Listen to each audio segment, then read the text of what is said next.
Selamat datang di podcastnya WGWC, satu ruang belajar tentang perempuan dan pencegahan ekstremisme kekerasan.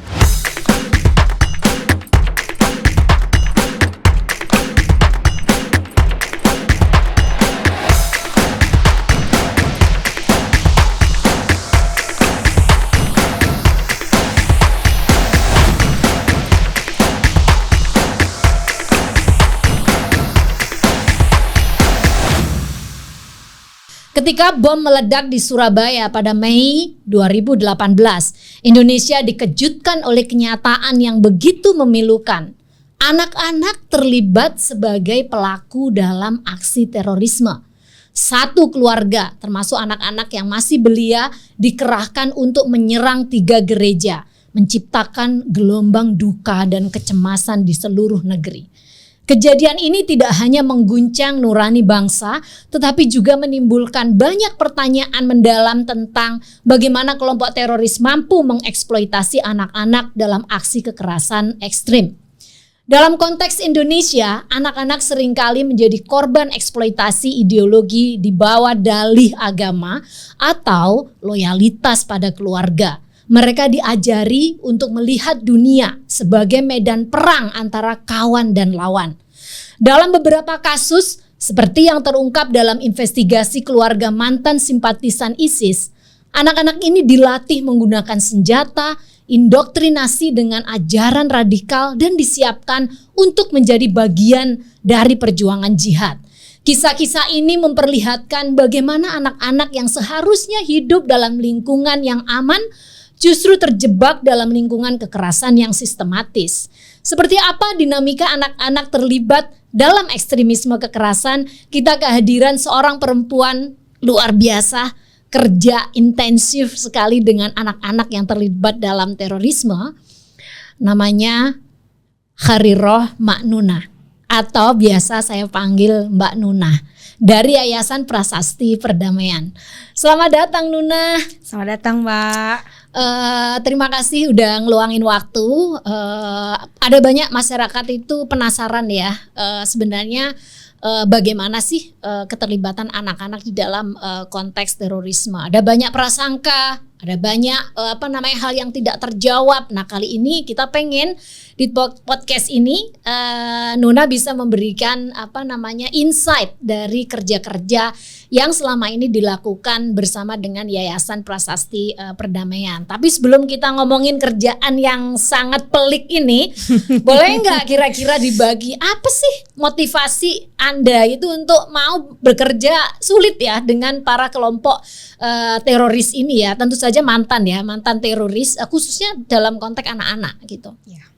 Terima kasih Mbak Ruby waktunya di podcast luar biasa ini. Ya, saya bekerja untuk isu radikal terorisme atau kekerasan ekstrim sejak akhir 2013 sebenarnya. Okay. Tapi memang tidak langsung di isu anak. Nah, kemudian saya join dengan YPP itu tahun 2016 bulan November. Jadi ini menjadi tahun-tahun kenangan awal bergabung dengan YPP. Nah, saat itu memang YPP memang punya spesifikasi kerja untuk isu-isu di rehab dan reintegrasi.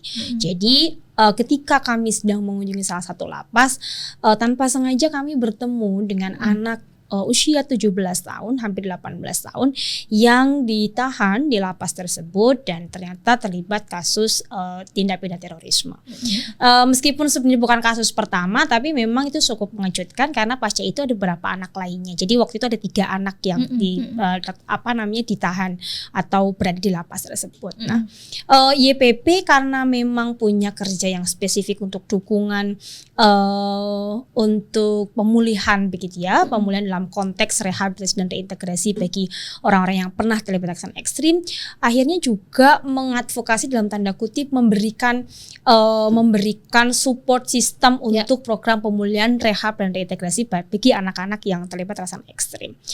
Dan saya pribadi merasa tanda kutip begitu terpanggil karena memang sebenarnya harus dilihat bahwa anak-anak yang terlibat kekerasan ekstrim ini, apalagi di bawah 18 tahun, sebenarnya ada sebagai sebagai korban begitu ya.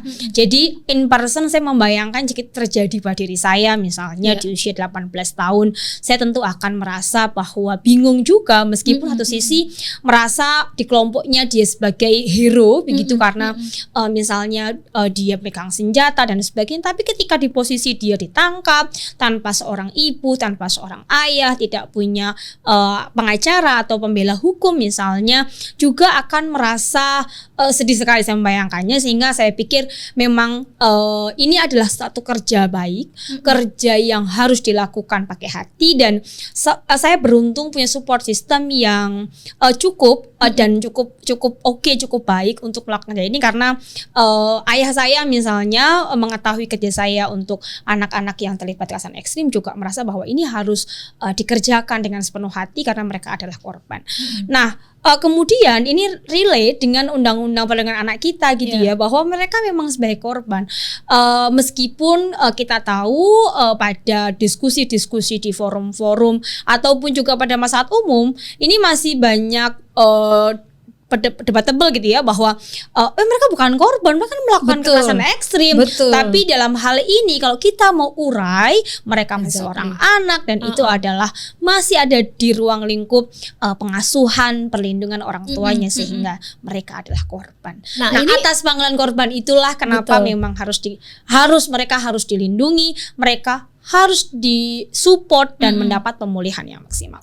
Oke, ini jadi ada nilai besar gitu ya yang membuat Nuna ini terpanggil untuk melakukan kerja yang gak gampang ini, adalah melihat anak itu ya sebagai korban. Apapun yang dia lakukan tentu di bawah dari kesadaran dia, atau tidak, atau di bawah dari pengaruh orang dewasa gitu ya, sehingga keputusan yang diambil oleh anak ini sebenarnya dalam konteks berbagai macam kekerasan bukanlah keputusan yang bisa kita lihat sebagai orang dewasa yang punya nalar sehat begitu ya. Jadi nah tapi ini kan gak gampang ya, membuat orang lain paham bahwa ini anak yang terlibat dalam terorisme ini korban loh. Nah ini apa nih yang paling sulit untuk meyakinkan orang bahwa kerjaan ini kerjaan yang penting dan konsep atau nilai yang Anda yakini bahwa anak itu adalah korban ini bisa terresonansi dengan orang lain gitu. Ya, betul. Itu situasi yang sulit memang, apalagi dari 20 anak data YPP yang ditangkap 2015 sampai 2023 yang pernah terlibat dalam kekerasan ekstrim atau pada undang-undang terlibat tindak pidana terorisme, itu semua laki-laki dan usianya memang di atas 15, rentannya 15 sampai 18 ini tahun. Ketika mereka melakukan aksi teror atau ketika dalam pendampingan? Ketika ditangkap. Jadi ketika ditangkap dan kemudian di masa-masa transisi awal, pendampingan awal sampai kalau sudah reintegrasi itu sudah mungkin 20 ke atas, karena ada masa-masa mereka misalnya di lembaga pembinaan khusus anak untuk mempertanggungjawabkan putusan peradilan dan sebagainya. Tapi Mbak Ruby, yang perlu kita sama-sama harus lihat begitu ya, tantangan tadi Mbak Ruby sampaikan untuk meyakinkan bahwa mereka adalah menjadi korban. Kita nggak sejauh undang-undang deh. Mungkin kalau undang-undang orang awam cukup mencernanya, cukup harus banyak waktu untuk mencerna itu. Tapi sederhananya begini, anak usia 15 dan 18 tahun di mereka itu memang terlihatnya sudah sangat dewasa, sudah punya argumentasi tentang ideologi yang mumpuni. Beberapa anak, meskipun tidak semua begitu ya. Kenapa demikian? Karena mereka punya latar pendidikan dan latar pengasuhan secara ideologi yang kental. Jadi dari 20 anak, 64% data YPP itu menyatakan bahwa mereka sudah terideologisasi sejak kecil. Jadi orang tuanya juga bagian dari kelompok, meyakini ideologinya, sehingga pola pengasuhan yang ada di dalam keluarganya secara ideologi juga membawa nilai-nilai ekstremisme kekerasan. Nah itu yang akhirnya mendarah daging dalam tanda kutip. Jadi bukan hanya waktu yang pendek ya, ternyata proses radikalisasinya udah lama. Betul. Saya tidak menyebut semuanya. 64% gitu ya. Itu terideologi sejak kecil gitu. Kalau misalnya dibilang pada konteks nilai pengasuhan, ya mungkin saja sejak dalam kandungan ibu sudah membisiki tentang konsep keislaman ekstrim ya. Kita tidak menyebut misalnya pada konsep-konsep yang bahkan ada seorang anak misalnya dia terlibat dalam kekerasan ekstrim atau tindak pidana terorisme itu difasilitasi oleh orang tuanya gitu ya, diarahkan betul. Nah, dari case itu saja, meskipun memang anak sudah punya argumentasi dan bahkan misalnya katakanlah dalam persidangan itu ditemukan fakta keterlibatan anak dalam kekerasan ekstrem itu atas kehendak sendiri, tetap saja latar belakang yang membuat anak punya keputusan itu atas dia korban dari pengasuhan orang tuanya yang ternyata mempunyai nilai-nilai kekerasan ekstrem. Itu yang kenapa disebut sebagai korban, karena tidak instan begitu ya, tidak instan, ada proses yang mereka lalui.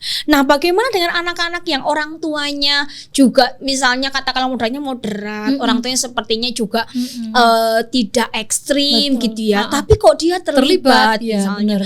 Ya itu kan bisa jadi di beberapa case yang dari 20 anak yang kami selama ini dampingi gitu ya. Misalnya karena faktor lingkungan gitu. Faktor di mana dia kekecewaan dari kelompok inilah yang seolah-olah meng-approach gitu ya, memberikan kenyamanan pada pergaulan dan lain-lain. Nah, ini juga bagian dari korban karena bagaimanapun undang-undang kita memberikan jaminan kepada anak yang usianya 0 sampai 18 tahun itu masih pada tahap perlindungan baik orang tuanya, dari state ya dalam tanda lebih umum gitu maupun juga dalam komunitas. Jadi kita sebagai masyarakat pada umumnya tidak hanya bertanggung jawab untuk anak kita pribadi misalnya, tapi juga anak pada umumnya. Nah, sehingga memang atas dasar itulah itu menjadi panggilan hati untuk melakukan perlindungan. Posisi juga memang mereka kalau kita harus baca sebagai korban ya kita ke belakang. Ini proses panjang dari korban-korban pengasuhan yang tidak tepat, pergaulan yang juga tidak tepat yang membawa mereka pada kekerasan ekstrem. Nah, ini sering disalahpahami oleh masyarakat kita bahwa persoalan keterlibatan anak itu jangan dilihat pada fase di mana dia ditangkap ya.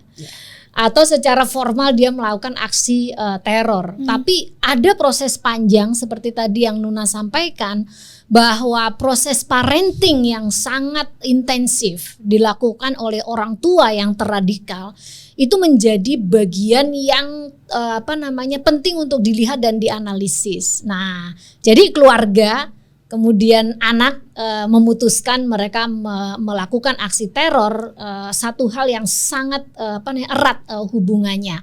Tapi juga ada faktor lainnya jika keluarganya misalnya keluarganya dianggap moderat, tapi kok ya bisa. Tentu ada faktor-faktor lain yang membuat anak bisa terlibat. Nah, aspek lain apa yang dalam analisis Nuna yang paling berpengaruh mendorong anak itu mengambil keputusan selain frustasi dirinya, tapi kalau dari lingkungan, apakah di lingkungan sekolah berpengaruh menurut Nuna? Iya, DPP mencoba memetakan faktor yang menarik anak atau mendorong gitu ya anak untuk terlibat kekerasan ekstrem. Layer pertama tadi ya kita sudah bahas terkait keluarga, dengan keluarga itu nggak bisa kita pungkiri, 64% datanya begitu gitu ya. Layer kedua apa? Layer kedua adalah komunitas pergaulan. Ini maksudnya pergaulan dia ya, tidak harus di mana dia tinggal ya? Tidak. Oke. Iya, jadi kalau misalnya ada perkataan atau pernyataan yang bilang, apakah bukan sosial media itu media online yang menjadikan mereka terlibat? Kalau saya hanya membatasi case pada 20 anak ini ya, tidak secara umum untuk penyebaran ekstremis kekerasan. 20 anak, data dari 20 anak yang tertangkap karena terlibat tindak pidana terorisme. Data kami layer kedua itu faktor mereka terradikalisasi. Dan faktor sekaligus pendorong mereka terlibat dengan terorisme adalah di kelompok. Gitu kelompok ya. Di artinya komunitas, di dia kelompok. Dia terekrut dulu gitu, baru kemudian ada proses radikalisasi. Nah, ceritanya begini kira-kira. Mungkin bisa detail jadi pemirsa bisa tahu nih. Iya, betul. Jadi begini, kalau komunitas seperti apa layer kedua ini? mereka itu 20 anak case-nya ini yang terlebih misalnya yang mereka tidak terradikalisasi oleh orang tuanya, gitu ya. Jadi anak-anak itu kan di usia remaja itu seringkali memang kalau dia tidak nyaman di rumah, sedang mencari jati diri, tidak mungkin dia sendiri. Karena dalam proses secara perkembangan psikologi anak, pada proses dia mencari jati diri itu pasti butuh kayak semacam teman untuk berbagi, untuk sharing, peer group proses yang mereka harus itu naturally dialami oleh semua orang. Itu mungkin kita mudah juga mengalami kita juga itu. Punya peer group ya. Iya, itu kan. Kemudian selain itu juga role model. Kira-kira begitu ya. Nah, role model itu biasanya yang kuat ada di komunitas. Memang ini tidak menjadi faktor tunggal ketika tiba-tiba anak-anak ujuk-ujuk masuk komunitas itu, gitu ya. Di case 20 anak misalkan saya ambil contoh satu. Memang trigger awalnya dari keluarga. Jadi ada permasalahan dalam keluarga. Bapak ibunya divorce, kemudian dia diasuh oleh nenek kakaknya, begitu ya. Kemudian di rumah ini sudah tidak mendapatkan kenyamanan, tidak mendapatkan perasaan yang direcognize atau mendapatkan peran yang signifikan sebagai seorang anak muda, nggak didengerin lah ya, didengar begitu ya. Apalagi misalnya dia mencoba mendamaikan ayah ibu yang tapi tidak berhasil gitu, sehingga dia merasa bahwa ya sudah rumah ini sudah bukan menjadi satu komunitas keluarga, menjadi komunitas yang aman bagi dia. Ya akhirnya dia mencari begitu ya, mencari, dan kebetulan yang menerima mereka, memberikan peran signifikan, merecognize perasaannya, itu adalah kelompok-kelompok ini. Case lain misalnya yang menarik, usia anak-anak ini kan di usia SMA, itu kan masih sangat mencari, mencari. Kita tidak bisa pungkiri di beberapa kota pergaulan bebas juga terjadi, misalnya obat terlarang, minuman keras, begitu ya. Nah, ada seorang anak yang menarik kisahnya. Jadi dia mengalami fase di mana terjebak pada dunia kenakalan remaja, begitu. Kemudian ada satu momentum yang membuat temannya meninggal dan dia sedang mencari pertaubatan. Karena dia tidak punya role model dalam rumah untuk konteks pertaubatan atau religius, begitu ya. Sehingga dia mencari, dan yang ternyata mudah dicari adalah kelompok-kelompok ini. Bukan berarti misalnya kemana kelompok-kelompok moderat dan kelompok-kelompok yang mungkin selama ini kita sebut sebagai yang mungkin lebih aman dalam tanda kutip, gitu ya, tidak menyumbangkan mereka ideologi. Kok sulit ditemukan ya? Kok yang sulit ketemunya ditemukan kok kelompok ini? Karena memang Mbak Ruby, ternyata yang berbicara pertaubatan secara singkat, yang menarik bagi anak-anak dan heroik itu kelompok-kelompok ini. Radikal ini. Karena mohon maaf, kelompok-kelompok moderat itu kan masih berbicara soal, ya ini sangat basic dan penting. Misalnya soal detail soal wudu, detail soal misalnya toharo dan sebagainya. Tapi bagi anak-anak muda, meskipun itu penting, itu mereka lebih tertarik untuk konten-konten heroik, bagaimana dosa saya segera diampuni, misalnya gitu. Nah, sehingga peran komunitas dalam konteks kelompok ekstrim ini membaca itu dan bisa menangkap itu, sehingga juga sepertinya kalau kita bisa ibaratkan ini saling jadi ketemu kebutuhannya dengan ketemu. Apa yang narasi yang disampaikan oleh kelompok-kelompok radikal ini match banget gitu dengan dan layer ketiga adalah sosial media. Nah, sebenarnya saya tidak mau bilang bahwa ini faktor tunggal. Meskipun dia terradikalisasi dalam keluarga, tapi kalau tidak ada faktor-faktor atau lapis layer lain yang mendukung, itu juga nggak jadi. Nah, faktor lain yang mendukung, misalnya tadi Mbak Ruby menyinggung soal sekolah, anak-anak yang orang tuanya memiliki ideologi kekerasan ekstrim pasti akan menyekolahkan. Bisa saya bilang pasti ke sekolah yang punya ideologi sama. Kalau pilihannya udah pasti ke sana, ke sana gitu. Karena ini pertaruhan ideologi kan. Itu yang kayak seperti pertaruhan nyawa gitu ya. Ini pertaruhannya tidak hanya harta, bukan soal harta. Harta bagi mereka udah sangat layer yang kesekian gitu ya. Nah, sehingga faktor sekolah bagi anak-anak terradikalisasi di rumah itu menjadi faktor pendukung yang juga kuat. Yang semakin menjadi jadi kayak semacam tempat penggodokan lebih matang begitu ya. Karena kalau tidak ketemu dengan sekolah yang seideologi. Katakanlah misalkan di tingkat tempat tinggalnya kayaknya nggak ada yang seideologi, mereka akan memilih homeschooling dibandingkan mereka harus menyekolahkan anaknya di SD misalnya atau di MI terdekat misalnya. Itu tidak menjadi pilihan, sehingga itu tidak menjadi faktor tunggal. Nah, anak-anak tadi yang kena di komunitas juga nanti akan mendapatkan dukungan yang lain. Kalau dia ketemu kelompoknya, pasti dia akan mendapatkan bahan bacaan yang sama, sehingga faktor literasi menjadi pendukung atau penguat bagi mereka yang terlibat kekerasan ekstrim. Tidak ada faktor tunggal orang terlibat kekerasan ekstrim, apalagi anak-anak, sehingga mereka korban. Nah, ini kalau dilihat dari faktor-faktor yang menyebabkan anak-anak terlibat di jaringan kelompok radikal ini kan tidak tunggal ya. Nah, dalam pendekatan Nuna untuk anak-anak yang terlibat tindak pidana terorisme ini, bagaimana gambaran pendampingannya gitu ya. Pasti pemirsa juga pengen tahu nih, soalnya agak ngeri-ngeri sedap ini mendampingi anak yang pernah melakukan aksi teror. Nah, mungkin Nuna bisa gambarin kayak apa sih pendekatannya dan apa yang menurut Nuna kayak perlu diperhatikan gitu ya dalam proses mendekati anak-anak ini yang dia tidak memutuskan secara sadar sebagai orang dewasa gitu, tapi satu sisi dia telah membuat kerusakan dan menyebabkan banyak orang meninggal atau terluka gitu. Gimana pola kerjanya? Saya akan sharing terkait heavy-nya YPP ketika melakukan kerja-kerja pendampingan gitu. Jadi YPP mencoba mencari alternatif lain untuk memberikan dukungan pemulihan dalam tanda kutip rehab reintegrasi kepada orang-orang yang pernah terlibat kekerasan ekstrim. Memang tidak menggunakan approach ideologi gitu ya, meskipun kita sama-sama tahu latar belakangnya ideologi gitu ya. Tapi itu mungkin akan dilakukan, tapi layar yang kesekian. Justru yang pertama harus dilakukan adalah memang memastikan bahwa dukungannya ini adalah person to person gitu. Nah, YPP menerjemahkan pendampingan termasuk kepada anak-anak itu adalah sebagai fase menemani.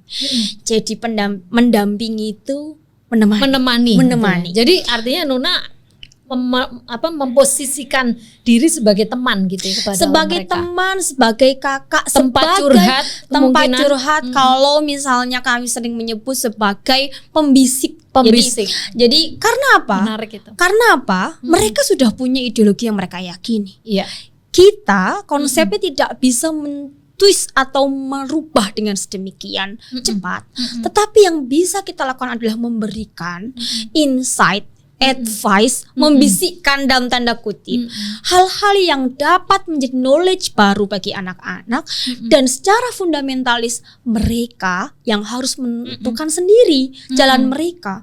Sehingga kenapa kami sebut sebagai fase menemani. Ini bukan proyek dalam pendampingan. Ini adalah kerja-kerja menemani mereka untuk menemukan jalan yang lebih damai, jalan yang lebih moderat. Itu yang kami lakukan. Sehingga memang kalau konsep yang tadi Mbak Ruby tanyakan seperti apa, memang aktivitasnya akhirnya aktivitas yang sifatnya adalah lebih banyak melakukan dialog, dalam artinya adalah berdiskusi, melakukan sebuah kepedulian begitu, karena bagaimanapun anak-anak ini dia jauh dari orang tuanya gitu ya, karena dari 20 anak pengalaman YPP mereka harus menjalani pembinaan. Kami nyebutnya pembinaan meskipun konsepnya pembicaraan. Pembinaan di lapas anak itu atau di LPKA, lembaga pembinaan khusus anak itu jauh dari orang tuanya. Sehingga udah pasti mereka membutuhkan sosok yang memperhatikan mereka. Bagaimanapun mereka kosong secara kasih sayang sebagai seorang anak gitu ya. Dan ada yang terputus dalam konteks diperhatikan. Mereka juga perlu sosok role model baru. Jadi ketika dia ditangkap, role modelnya juga mungkin ditangkap. Siapa lagi saya harus misalnya ngobrol, bertanya. Kompleks loh sebenarnya. Yang punya pacar pasti dia akan terputus sama pacarnya. Orang tuanya pasti akan jauh. Kalau orang tuanya dari kelompoknya mungkin berikan support, tapi orang tua dari yang bukan dari kelompoknya atau yang tadi moderat, pertama kali pasti orang tuanya shock, pasti akan menjudge anaknya atau di case beberapa case orang tuanya menjauh karena pasti tidak terima dong ini dengan malah anak membuat akan menjadi menjadi konflik baru sehingga dalam perjalanan YPP menemani gitu ya adik-adik kami ini, anak-anak ini, kami juga tidak hanya tunggal memberikan approach pada anaknya, tetapi juga bagaimana bisa menjadi bridging antara anak dan orang tua sehingga mereka ketemu kembali gitu. Ada satu tulisan saya dengan YPP yang judulnya panggil anakku bukan teroris, karena seorang ayah yang dia terpisah jauh setelah anaknya ditangkap dan dia tidak bisa akses anaknya cukup lumayan mungkin sekitar 6 bulan. Nah, itulah fungsi YPP untuk memberikan menjadi bridging antara anak dan orang tuanya supaya memang kelekatannya terjadi kembali, dan kami meyakini atas kasih sayang dan komunikasi intens atas orang tua itu bisa menjadi obat dalam konteks disengagement maupun radikalisasi bagi anak, dan itu terbukti. Nah, ini kan pasti nggak gampang ya diterima ya. Nah, mungkin Nuna bisa share apa sih pendekatan yang khas yang Nuna lakukan, agak spill hal-hal yang insight begitu ya teman-teman ya. Karena kan mereka ini kan tipe orang yang nggak percaya sama orang lain gitu ya. Apalagi kalau dalam konsep mereka dia itu orang yang di luar dari lingkaran dia. Nah, tapi bagaimana mereka bisa menerima ini? Pasti ada cara khusus nih. Boleh spill sedikit nih, Nuna. Sebelum spill, di awal-awal saya datang gitu ya bersama YPP itu sudah image-nya atau stigmanya mereka, penerimaan mereka sudah misalnya menyebut bahwa apakah ini intelijen ataukah ini unsur dari pemerintah yang mereka anggap good dan sebagainya gitu ya. Nah, juga kami harus akui di 2 bulan juga ada beberapa satu anak yang sampai akhir tidak menerima kami, tapi melalui keluarganya kami bisa engage misalnya ya. Jadi kami tidak juga mau ngeklaim bahwa semua berhasil dan sebagainya. Ada banyak faktor lah ya. Banyak faktor. Tapi begini, kami selalu meyakini teori terpaan. Satu kali datang nggak diterima, 2 kali datang nggak diterima, 3, 4, 5 kali pasti diterima. Itu ini teori orang terpaan banget nih. Itu teori terpaan. Seperti hanya kita diterpa oleh iklan deterjen. Satu kali nggak melihat, 2 kali nggak ngeh, 3 kali pasti itu juga melekat di kita. Sehingga kita menyebut satu hal itu dengan merek yang sering kita lihat karena nggak sadar. Itu terpaan karena membuat orang tidak sadar untuk tidak sengaja untuk mau melihat karena terbiasa. Nah, itu yang kami lakukan dengan untuk menjadi salah satu jurus jitu gitu ya untuk mendekati anak-anak. Dan tadi bahwa kemudian ketika datang tidak melakukan judgmental bahwa mereka salah. Yang saya katakan kepada mereka adalah bahasa sederhana narasinya sebagai kakak. Karena datang untuk peduli, karena datang untuk menemani proses teman-teman dan tidak menganggap teman-teman salah. Kita punya ideologi yang berbeda, Kak Nuna punya keyakinan yang berbeda, kamu punya keyakinan yang berbeda. Jadi tidak boleh saling mengganggu keyakinan ekonomi, keyakinan ideologi. Kak Nuna nggak akan mengganggu keyakinan ideologi kamu, begitu pun sebaliknya. Kita hanya sama-sama saling mensupport. Tar sudah terbangun, diskusi sudah terbangun, itu baru mungkin enak. Baru mulai ngomongin hal-hal yang agak menggeser ideologi. Jangan salah. Satu anak 3 tahun saya memiliki kelekatan. udah pasti itu nggak mudah ya, karena kalau dilihat dari cara dia kebentuk ideologinya saja dan bagaimana terpaan yang dia terima itu udah pasti akan panjang. Tapi dalam proses pendampingan kamu, apa sih yang menurut kamu menjadikan klik begitu?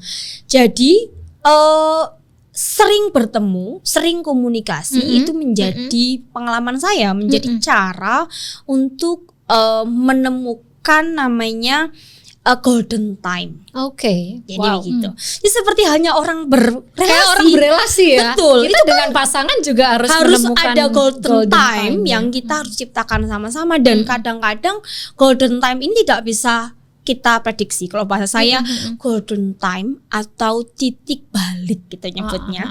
Orang-orang ini nggak ada di kalender, nggak bisa kita prediksi, nggak bisa kita ukur mesti sekian bulan baru ya. Itu nggak ada di kalender kita. Itu betul-betul natural gitu ya. Dan terjadi. itu kenapa fungsinya komunikasi secara terus-menerus gitu ya, intens, karena kadang-kadang kita nggak tahu siang atau malam di jam berapa mereka mengalami titik balik atau golden time yang tercipta. Itulah yang momen yang kami harus itu kamu naturally atau kamu ciptakan itu ya? Kadang-kadang ada yang perlu di approach atau bukan di approach, disimulasi gitu. Tetapi kadang-kadang memang kayak semacam rezeki, jadi muncul dengan sendirinya. Misalnya salah seorang anak mendapatkan musibah ketika dia di dalam lapas misalnya. Kemudian tidak ada yang nampaknya bisa menolong dari unsur negara. Kebetulan waktu itu Sabtu Minggu misalnya. Petugasnya libur, yang lain-lain unsur yang lain pada konteks state misalnya tidak bisa hadir karena terbatas ruang dan juga perjalanan dinas dan lain sebagainya. Nah, ini sebenarnya kelebihan dari masyarakat sipil, approach-nya atau kerja kita tidak dibatasi oleh oleh waktu, dalam arti misalnya ya kadang-kadang kalau libur berarti kalau betul, gitu ya. Betul. Misalnya hari libur pun kita ada panggilan untuk bekerja yang itu memang rasional dan itu kita rasa penting, urgent, kita lakukan, tidak terbatas bahwa tidak ada perjalanan dan lain sebagainya. Itulah yang kadang-kadang menjadi momentum yang untuk membuat kliknya di situ ya. Tapi mungkin yang jelas mungkin kalau bahasa saya kliknya pada saat dibutuhkan krisis banget itu krisis hadir dan ya. Itu ngena banget di perasaan mereka bahwa kamu betul-betul genuine gitu untuk menjadi teman gitu, bukan karena pekerjaan kamu tapi karena betul-betul pengen menjadi pendamping mereka menemukan jalannya dan bisa kembali ke masyarakat ya. Nah, satu hal yang saya pengen ulik nih di konteks pendampingan nih. Kalau Nuna sendiri apa sih yang membuat kamu menjadi resilient gitu ya? Menjadi punya daya ketangguhan gitu menghadapi anak-anak yang bisa aja dia moody ya. Bisa aja dia sangat hari ini hari lain bisa sangat mungkin keras kepada kamu, apalagi misalnya ada berita di luar yang bla bla bla. Mungkin mereka mendengar tentang isu YPP bla bla bla atau tentang kamu sendiri. Nah, ini gimana mengatasi nih Nuna? Sebelum itu mungkin gini Mbak. Jadi mereka ini kenalnya Kak Nuna dulu. Kak Nuna dulu ya, bukan YPP ya? Bukan. Okay. Jadi saya harus sebagai Nuna. Dan itu secara official di YPP tidak menjadi masalah. Karena yang terpenting adalah misi yang kamu diterima, mereka nyaman itu. Betul. Ketika Anda sudah engage dengan Nuna, saya tidak berbohong juga bahwa dari mana. Ya sudah biar Nuna saja yang sebagai Kak Nuna yang datang untuk peduli, kira-kira begitu. Kemudian beberapa waktu mereka juga akan tahu dengan sendirinya bahwa Kak Nuna dari YPP, dan itu sudah tidak ada penolakan karena sudah trust dengan Nuna. Selama ini juga Nuna tidak mengganggu ideologinya, tapi tanpa sadar, tidak menggeru secara tidak terasa sakit untuk digerus, kira-kira begitu. Tetapi tidak tanpa sadar mereka tergeser, gitu ya.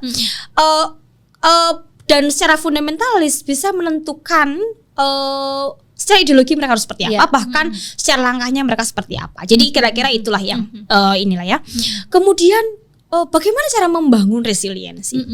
Saya punya support system yang bagus, yang baik di keluarga maupun di kantor. Orang tua saya tahu pekerjaan saya, pasangan saya tahu, bahkan juga banyak sedikit banyak membantu, apalagi di kantor. Saya setelah dari lapas, saya akan pulang ke kantor saya tidak bekerja.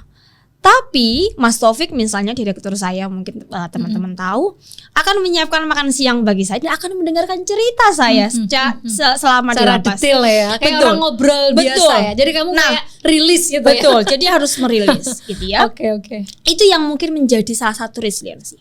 Tapi saya sepanjang saya melakukan kerjaan ini sejak 2016 sampai sekarang, juga sering memastikan bahwa saya juga tidak dalam kondisi sakit dalam tanda kutip. Jadi kalau saya mau misalnya memberikan dukungan bagi mereka, saya juga tidak boleh sakit atau saya harus sembuh dulu. Jadi saya dalam membangun resiliensi juga dalam hal apa nih maksud Nuna nih sakit nih? Secara sakit, fisik misalnya, atau non fisik nih? Dua-duanya. Tentu kalau fisik tentu harus sembuh ya, Mas sehat. Karena kamu di telepon atau di WA dalam waktu tertentu udah harus respon. Nah, memang harus ini Mbak, harus merasa bahwa lagi-lagi bukan beban mungkin ya. Ini bukan beban gitu loh. Jangan disalahkan Mbak. Di awal-awal atau di tengah perjalanan juga saya perang batin sebenarnya. Oke. Misalnya perang batinnya itu, apakah anak-anak atau adik-adik yang saya dampingi ini, yang saya temani ini, satu waktu itu itu beneran berubah atau jangan-jangan mereka hanya kamuflase? I see. Bagaimana nanti kalau mereka melakukan kegiatan lagi? Bagaimana nanti kalau mereka itu terlibat lagi? Apa yang saya lakukan akan sia-sia? Bagaimana kata orang? Saya ini udah dianggap pendukung mereka. Iya, begitu iya. kan? Itu Betul. berkecamuk. Nah, saya ngobrol dengan pasangan, mengobrol dengan teman di kantor, ternyata itu memberikan kekuatan. Nah, satu waktu juga ada seorang anak yang sudah bebas dan ketangkap lagi. Saya seperti dibom Sakitnya di sini hatinya. ya. Udah didampingi. Udah. Kok malah Tapi memang melakukan itu lagi? sudah.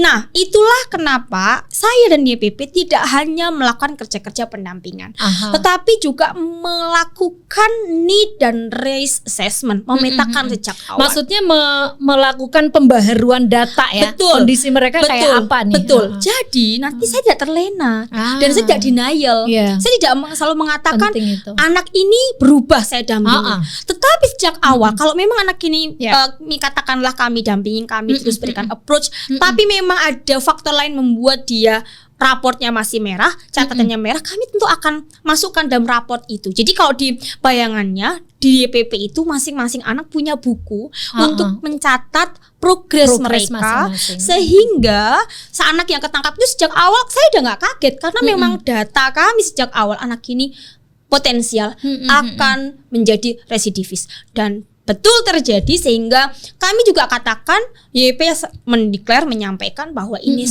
bagian dari pembelajaran pendampingan kami, mungkin pada konteks mencegah mereka kembali pada kekerasan ekstrim itu gagal, tetapi pada konteks pendampingan prosesnya ada value yang kita bisa jadikan pembelajaran.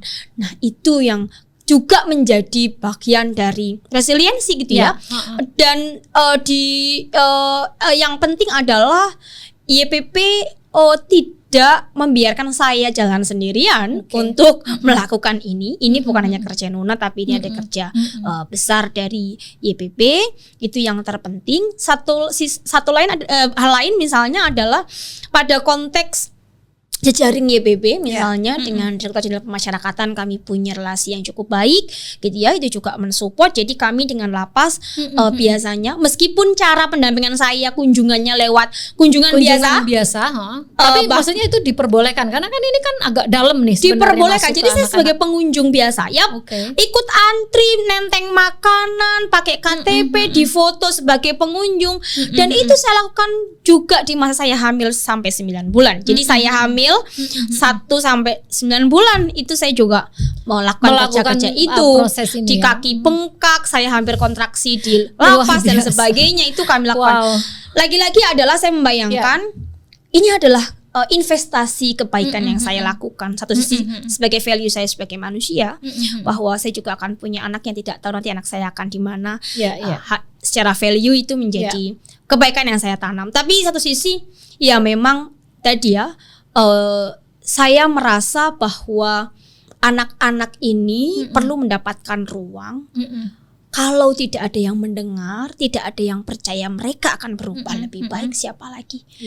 Gitu, Mbak. Nah, ini kerjaan yang dilakukan oleh Nuna dan tentu bersama Yayasan Prasasti Perdamaian ini kan lumayan detail ya. Nah, di konteks ini tentu saja kamu butuh satu perlindungan atau regulasi yang bisa mendukung kerja-kerja kalian. Nah, kalau kamu lihat dan analisis, apakah regulasi yang tersedia saat ini cukup sesuai atau cukup bisa gitu membuat proses-proses yang rumit tadi itu betul-betul bisa efektif gitu dalam rangka kehadiran negara untuk bisa betul-betul menegakkan yang namanya perlindungan kepada anak. Kamu ngelihat regulasi sekarang ini cukup buat kerjaan kamu nggak sih? Kalau untuk saya senang dengan perkembangan di Indonesia terkait dengan untuk perlindungan pemenuhan hak anak gitu ya. Kalau ditanya apakah pemerintah hadir? Hadir, saya akan jawab hadir. Tapi kalau pertanyaan lanjutannya maksimal atau enggak kehadirannya, yaitu perlu kita breakdown dan mungkin memang pada fase apa nih? Mungkin itu di situ kali. Jadi undang-undangnya secara fundamental, secara dasar ada undang-undang perlindungan pemenuhan hak anak gitu ya. Di dalam undang-undang perlindungan anak juga disebutkan di poin khusus ada namanya anak korban jaringan terorisme Ya. yang di undang-undang tersebut harus mendapatkan perlindungan khusus dari negara, dari mulai daerah sampai nasional. Tapi memang kelemahannya itu masih belum detail, meskipun ada misalnya peraturan turunannya siapa saja yang disebut anak korban jaringan terorisme. Ada anak pelaku, anak dari pelaku, anak korban dan anak saksi. Ada 4 elemen itu ya. Sehingga anak yang terlibat kekerasan ekstrim tadi sudah menjadi masuk tuh klausulnya anak pelaku begitu. Meskipun memang masih perlu terjemahan untuk perlindungan khususnya bentuknya apa gitu ya. Nah, kemudian ketika mereka terlibat dalam hukum misalnya tindak pidana, kita punya undang-undang namanya Sistem Peradilan Pidana Anak. Yang memang itu sudah lama ya, harus perlu pembaharuan terkait dengan kasus yang menimpa anak-anak termasuk korban jaringan terorisme itu tadi sebagai pelaku seperti apa. Tapi setidaknya sudah ternaungi secara umum untuk bagaimana anak-anak yang terlibat dalam tindak pidana termasuk terorisme tetap harus mendapatkan hak-haknya sebagai anak, harus dilindungi hak-haknya dari kekerasan dan sebagainya, termasuk dalam LPKA misalnya.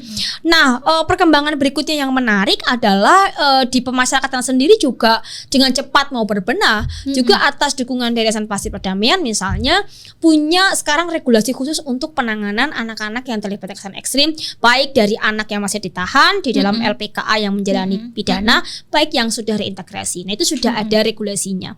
Nah, celahnya di mana? Di regulasi di bawah Dirjen Pas ya. Jalan Pemasyarakatan. Jadi ada cap dirjennya, sudah legal di mereka. Tapi celahnya di mana?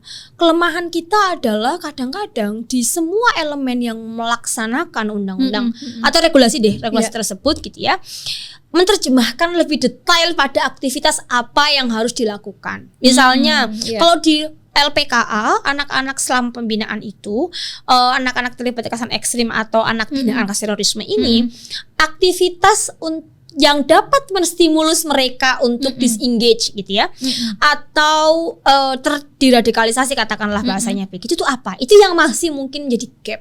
Sehingga gap itu maksudnya gap itu bisa saja pemerintah menafsirkannya berbeda gitu ya dengan ekspektasi kalian gitu, atau apa? Gapnya di mana nih? Gapnya menerjemahkan regulasi itu dalam bentuk aktivitas untuk program-program misalnya. Misalnya contoh-contoh di dalam regulasi ada komponen apa, lalu kemungkinan diterjemahkannya dalam kegiatan itu kayak apa? Misalnya yang menjadi gap kalau di konteks ini, kita punya ada undang-undang harusnya yang harus jalan dalam pelaksanaan ini. Pertama undang-undang Sistem Peradilan Pidana Anak. Yang kedua undang-undang terorisme. Bagaimanapun tetap dua hal ini. Dalam proses hukum misalnya di SPPA mereka itu bisa mendapatkan namanya proses diversi misalnya. Tetapi kalau kemudian penyidiknya menggunakan undang-undang terorisme, nggak bisa. Ancaman mereka itu di atas 7 tahun, sehingga hak diversinya sudah pasti gugur karena undang-undang SPPA mengatakan anak tidak bisa didiversi ketika memiliki ancaman hukuman di atas 7 tahun. Nah, itu dan kan itu bagian dari itu masih terjadi itu. Masih terjadi karena undang-undang belum direvisi. Masih misalnya. Kayak itu misalnya. Meskipun nanti vonisnya cuma 1 tahun, 2 tahun. Tapi selama ini anak dengan berbagai kasus dan pendekatan perlindungan anak ini paling lama itu mereka divonis berapa? Paling lama pengalaman dari 2015 sampai 2023 itu 4 tahun 6 bulan. Dan itu menurut Nuna udah sesuai dengan konsep perlindungan ya. Dengan di dalam lembaga pembinaan khusus anak ini ada sejumlah intervensi yang dilakukan oleh negara atas nama karena mereka masih dalam konteks anak gitu. Iya. Ya itu tadi Mbak. Memang standar tadi yang saya bilang standar perlakuan itu baru dirilis di 2 tahun ini, sehingga tahun-tahun sebelumnya itu hanya menggunakan terjemahan dari misalnya peraturan yang ada sebelumnya, nggak spesifik gitu ya. Nah, gap yang tadi saya bilang selain tadi di konteks awal, misalnya pada konteks deradikalisasi di Undang-Undang Terorisme, deradikalisasi itu gitu ya, itu memang di-lead oleh BNPT, menjadi koordinator gitu ya.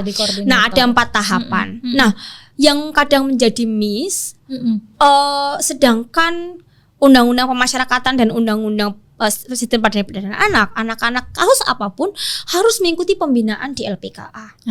Ya. Nah, kadang-kadang gapnya itu deradikalisasi tidak masuk bagian dari pembinaan. Sehingga apa alasannya? karena ini Padahal menjadi itu masih penting kan? Nah, ini harus menjadi bagian yang penting karena pembinaannya dianggap tidak masuk dalam nilai-nilai yang ada di deradikalisasi misalnya. Pembinaannya dianggap ya apa bentuknya ini gap yang untuk menerjemahkan bentuk pembinaan. Nah, sehingga YPP mengadvokasi itu dan menjadikan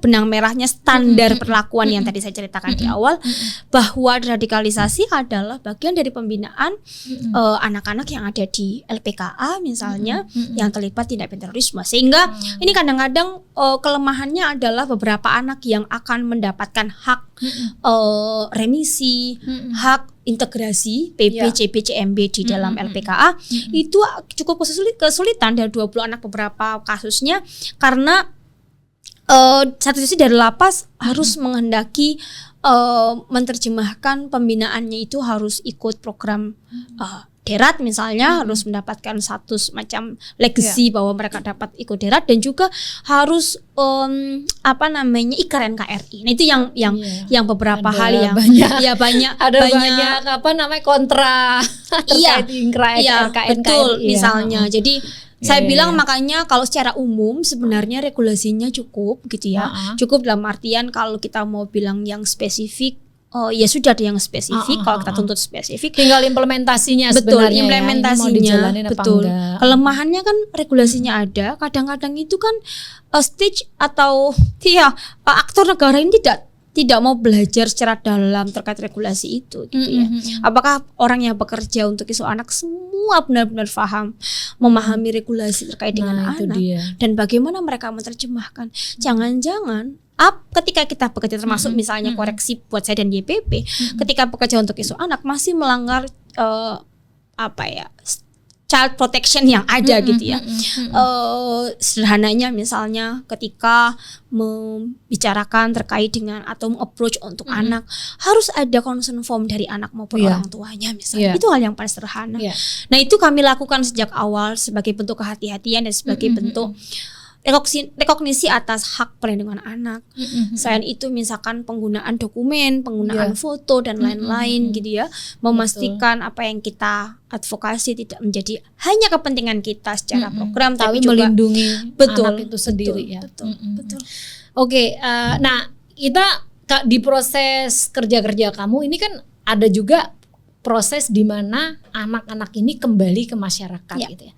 Nah, menurut kamu sejauh mana rencana aksi daerah di sejumlah tempat di mana anak-anak ini mengalami proses reintegrasi itu nolong betul dalam konteks kerja-kerja YPP. Tapi bisa juga kamu cerita sedikit proses dia setelah dari lembaga pembinaan khusus ini ke masyarakat itu sendiri itu kayak apa tuh ini tantangannya kayak apa dan bagaimana regulasi yang sekarang kita miliki hubungannya dengan rencana aksi nasional itu betul-betul bisa membantu proses itu. Betul. Rencana aksi nasional hadir kebetulan pasca anak-anak ini bebas. Jadi karena mereka tren penangkapan dan kepulangan mereka itu adalah di 2015 sampai 2000, puncaknya di 2019 dan itu eran kita belum ada eran kita 2021 baru running ya. Jadi itu menjadi gap sebenarnya dan masa COVID-19 sehingga benar-benar tuh menjadi tantangan luar biasa. Nah, dan namun ini tidak menjadi pesimis tersendiri bagi YPP maupun bagi teman-teman yang bekerja untuk rehab reintegrasi begitu. Karena apa? Karena sebenarnya yang kita bisa lakukan adalah bagaimana memastikan resiliensi keluarga mereka. Gitu ya. Kita sudah petakan gitu misalnya di mana bapaknya atau ibunya atau bahkan pacarnya misalnya bisa kita engage untuk memberikan dukungan dan memastikan mereka ini bisa melalui hari-hari pertamanya ketika pulang dari LPKA gitu. Nah, tapi juga justru kami menganggap kepulangan mereka ke rumah, kembalinya mereka ke masyarakat itu menjadi bukan melanjutkan mereka proses di LPK atau menjadi hidup baru yang harus disetel ulang sebenarnya. Gitu, tergantung bagaimana kita menyetel. Sehingga momentum 2021 ketika adanya RAN PE dan munculan RADPE yang YPP punya juga kesempatan melakukan advokasi, sudah pasti cepat-cepat menginput tentang bagaimana perlindungan pemenuhan hak anak pada kekerasan ekstrim ini begitu ya. Baik yang memang akan melakukan reintegrasi atau mungkin dukungan daerah ketika ada anak yang sedang melakukan rehabilitasi bahkan pencegahan. Karena pada saat anak-anak itu kembali ke rumah dan kembali ke masyarakat, kerja kita double Mbak Ruby, tidak hanya melakukan rehabilitasi, reintegrasi ataupun membangun resiliensi, justru juga melakukan pencegahan ulang. Bagaimana mereka tidak terkena narasi-narasi baru. Nah, tantangan saya yang terbaru ini adalah justru dua hal lagi. Melakukan semacam pencegahan begitu agar tidak terulang atau juga mereka ekstrim ke kiri dalam tanda kutip, jadi moderat banget Mbak. Kita ada kekhawatiran mereka terjebak pada kenakalan remaja yang lebih ekstrim. Oke. Karena potensi ekstrim kanan pindah ke ekstrim kiri itu misalnya begini sederhananya, untuk membuktikan bahwa dia ini berubah. Tidak lagi dengan kelompok yang mohon maaf misalnya kekerasan ekstrim yang dimunculkan secara image itu bercelana cingkrang, berjenggot dan sebagainya, sering ke masjid.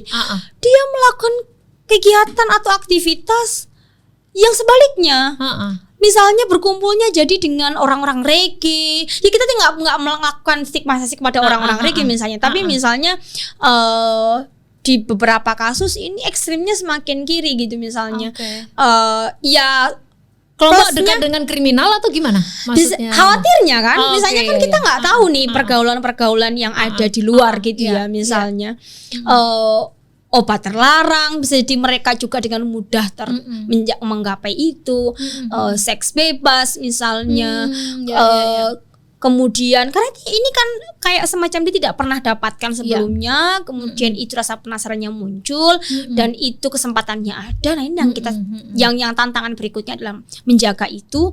Selain itu juga ketika mereka melakukan toleransi dalam beragama itu dikhawatirkan penerjemahannya berbeda sehingga ada satu kasus misalnya dia tidak menyatakan agama apa gitu ya, tapi dia akhirnya merasa bahwa lebih baik tidak beragama misalnya. Nah, karena ada proses dalam dirinya untuk mencari kebenaran. Mungkin juga kayak mencari kebenaran dengan kompleksitas. Dia juga pernah jatuh pada satu beragama yang ekstrim. Dia juga sedang mencari gitu ya, apa beragama yang lain bentuknya. Jadi dia kemudian ada pada posisi itu ya. Tapi khawatir juga dia akan kamu satu waktu. Jika dia di kelompok itu tidak terrekognisi kebutuhannya, maka dia akan kembali lagi lebih ekstrim lagi. Atau jangan-jangan dianya berkamuflase. Satu hari dia berada di satu tempat wisata di Indonesia dan kemudian dia ternyata diantaranya begitu supaya tidak terus dicari oleh intelijen. Jadi dia berubah wujud, misalnya menjadi seperti reggae, berambut gimbal, kemudian lusuh, kemudian dengan bahasa Inggrisnya yang lumayan dia menjadi tour guide bagi orang-orang asing. Tapi kan tetap saja kita ada kekhawatiran jangan sampai kita nggak pernah tahu hati manusia dan pikiran dia, meskipun kita percaya sudah kita bisa lihat dia sudah berubah, tetapi kita nggak pernah tahu tiba-tiba dia mencuci otak orang lain misalnya. Betul. Itu yang menjadi tantangan gitu ya. Jadi kekhawatiran kamu ya, tapi kamu sendiri pasti punya mitigasi dong.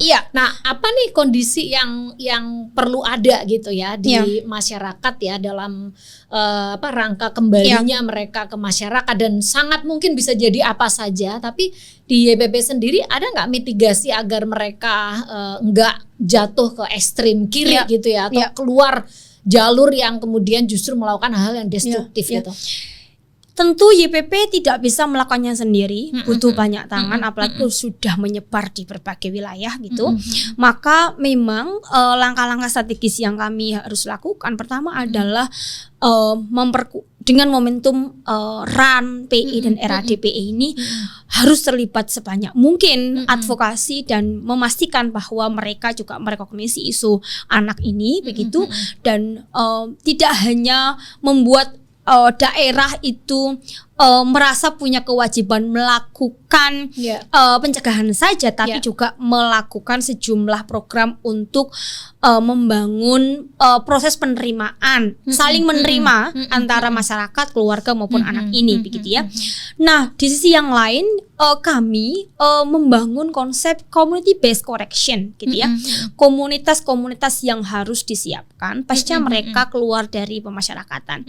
Nah, ini bekerjasama dengan Bapas, dengan pemerintah daerah, dengan kekuatan Bapas, jadi mereka yang bebas secara murni itu bisa merequest, mengajukan pembinaan lanjutan namanya. Yang melakukan siapa? Anak sendiri atau bisa melalui orang tua, pendampingan kalian bisa pendampingnya, bisa orang tua, bisa anak, tapi sudah Ya. menjadi persetujuan dari anak. Ya. Nah, ini case-nya terjadi di Bekasi, salah seorang anak dari Samarinda yang terlibat kekerasan ekstrim bersama kakak dan ayahnya begitu, dan kebetulan sudah mengalami proses-proses resiliensi dan juga sudah mulai terbuka, sudah mulai juga toleran dengan beberapa hal yang berbeda.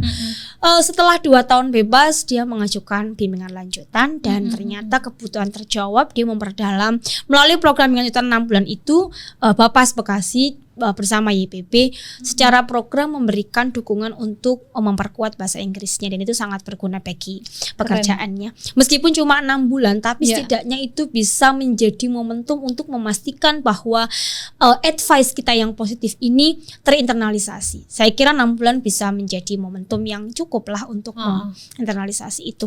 Berbagai cara meskipun tidak sempurna, tapi ini semoga menjadi satu langkah yang baik. Usaha ya, yang paling kita bisa jadikan pembelajaran penting itu bahwa proses anak ini adalah proses jangka panjang gitu. Nah, tentu berbagai macam upaya sangat dinamis, bisa sangat trial dan error karena setiap anak mereka individu yang berbeda, maka semua pendekatannya sangat unik. Nah, ini udah sangat kaya banget diskusi sama Nuna. Nah, untuk pengikatnya kita pengen nih Nuna kasih tips kepada publik ya. Apa sih pembelajaran penting menurut kamu bekerja dengan anak-anak yang mereka menghadapi berhadapan dengan hukum ya, salah satunya tentu tindak pidana terorisme gitu. Oke. Yang pertama adalah memang bekerja untuk isu-isu sosial termasuk radikal terorisme ini seperti harus menghibahkan diri kita untuk pekerjaan ini menghibahkan gitu dalam tanda kutip begitu, membangun support system secara individu, membangun support system yang baik di keluarga, terlebih pada pasangan, memastikan bahwa juga di kantor secara manajemen misalnya bagaimanapun itu harus menjadi support system yang utama begitu ya. Kemudian berikutnya adalah kita juga harus bisa menerima dalam tanda kutip, tidak denial atas apapun yang terjadi, tidak selalu merasa bahwa apa yang kita intervensikan itu benar, karena kadang-kadang pengalaman saya, pembelajarannya adalah dari yang kita lakukan justru kita harus punya kecurigaan ini akan gagal, sehingga itu terus melakukan learning dan evaluasi. Kalau tidak begitu tidak ada evaluation dan learning begitu. Namun ketika itu misalnya ada keberhasilan, mungkin itu legacy, tapi juga ada pembelajaran pasti. Nah, pembelajaran dari yang berhasil itu sebisa mungkin itu harus kita kita sampaikan value-nya gitu. Karena satu kekhawatiran saya misalnya sampai hari ini nampaknya YPP masih sendiri untuk mengerjakan isu anak dan terorisme. Untuk konteks ini misalnya perlu isu banyak kawan ini ya. Untuk misalnya di isu perempuan mungkin keroyokan gitu ya. Tapi untuk yang bekerja di isu anak dan ekstremisme itu memang tidak banyak. Mungkin memang case-nya juga tidak banyak ya.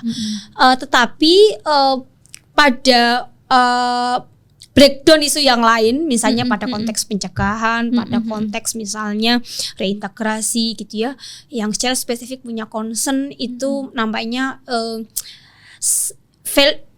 heavy-nya, value-nya, semangatnya nampaknya harus digedor bareng-bareng. Ini harus kita kerjakan bersama begitu. Jadi saya pikir pembelajarannya adalah yang utama, mereka tidak hanya tanggung jawab orang tuanya, tapi juga tanggung jawab kita bersama untuk bagaimana anak ini menjadi lebih baik. Penting banget. Nah, karena saya juga punya misi gimana orang-orang lain juga akan bekerja di isu ini di masa depan. Mungkin Nuna bisa kasih tips lain.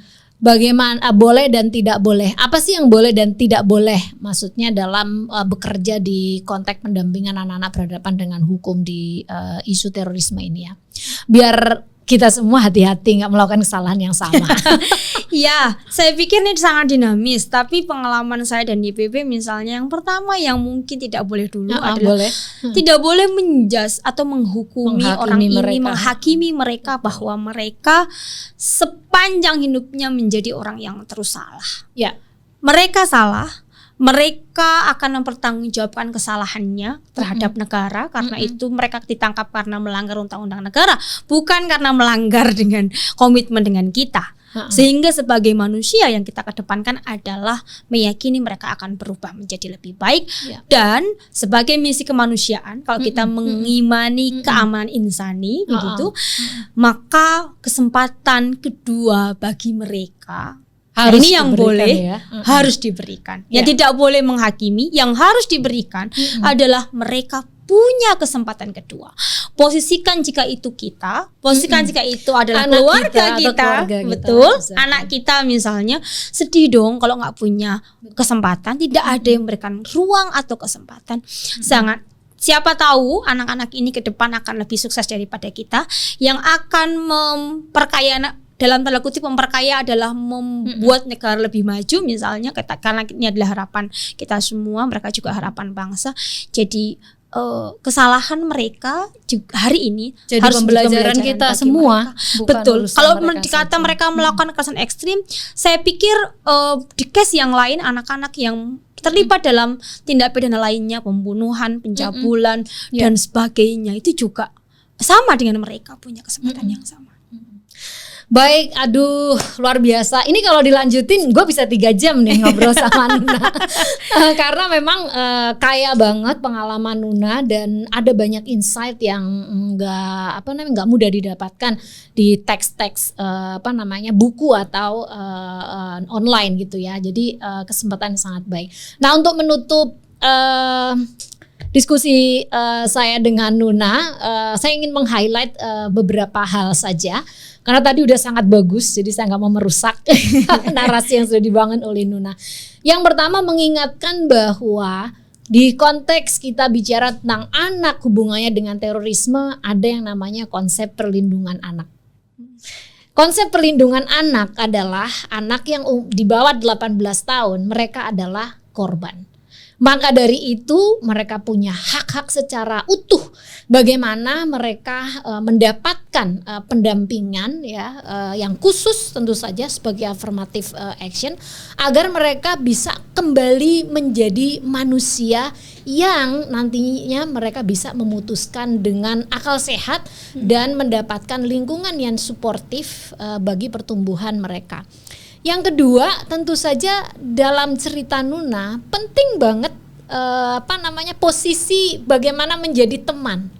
Karena ini merupakan kunci dari proses yang lama, bisa bertahun-tahun, agar proses pengembalian mereka kepada masyarakat atau kepada keluarga itu ditemani di mana ketika ada momen-momen yang kritis, mereka punya teman untuk bertanya, punya teman untuk bersama pada kegalauan tertentu, dan juga punya teman untuk menunjukkan ketika mereka dalam konteks tidak yakin gitu ya. Tentu sebagai teman berusaha untuk bagaimana memberikan yang terbaik ya, terutama hadir dalam momen-momen golden time tadi yang Nuna sampaikan ya, karena itu momen-momen yang kritis. Maka dari itu pendampingan tentu saja bukanlah satu proses linier yang habis ini A, B, C, enggak.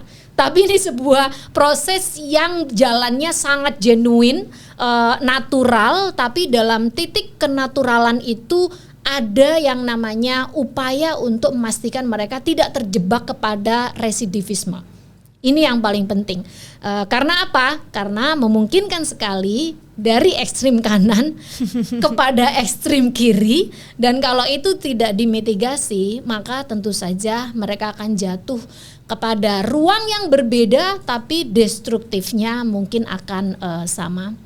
Yang terakhir, tentu proses ini nggak bisa ada di satu aktor saja. Kita berharap semua aktor, baik itu dari pemerintah, kemudian orang tua, lalu masyarakat, siapapun termasuk pendamping seperti Nuna, dia harus menjadi bagian yang terintegrasi dalam memberikan kesempatan kedua kepada anak-anak muda ini agar mereka bisa bermanfaat untuk masyarakat. Syukur-syukur mereka menjadi credible voice buat orang-orang yang akan melakukan kerja-kerja pencegahan dari radikalisme ataupun upaya mereka sendiri menjadi aktor pencegahan dari kejadian yang terulang. Nah, mudah-mudahan podcast kita ini betul-betul memberikan pengetahuan baru buat teman-teman, dan tentu saja saya mengundang teman-teman juga mengunjungi podcast yang lainnya,